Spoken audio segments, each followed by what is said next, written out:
Hello guys, তোমরা সবাই কেমন আছো? আশা করি সবাই ভালো আছো। আজকে আমি চলে এসেছি একটা নতুন রেসিপি, যেটা তোমাদের আশা করি ভালো লাগবে। তো ফার্স্টে আমি কড়াইশুঁটি আর আলুটাকে প্রেশার কুকারে সেদ্ধ করে নেবো।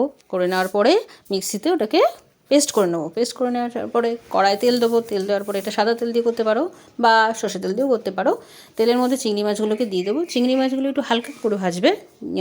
বেশি ভাজলে চিংড়ি মাছের যে টেস্টটা থাকে সেই টেস্টটা নষ্ট হয়ে যায়, মানে স্মেলটা থাকে।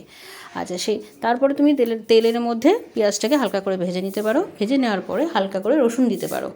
আমি অল্পই দিয়েছি কুচিয়ে রসুনগুলো। তারপরে চেরা কাঁচা লঙ্কা এবং কাঁচা লঙ্কা কিছু কুচিয়ে দিয়েছি।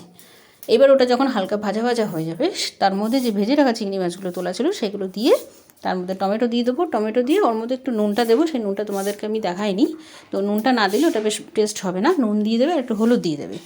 দিয়ে যেটা আমি মিক্সিতে গ্রেট করে রেখেছিলাম সেটা তেলে দিয়ে ভালো করে শুকনো শুকনো করে ভেজে নেবে। ভেজে নিয়ে এটা গরম ভাতের সাথে ভীষণই ভালো লেগেছে আমার খেতে।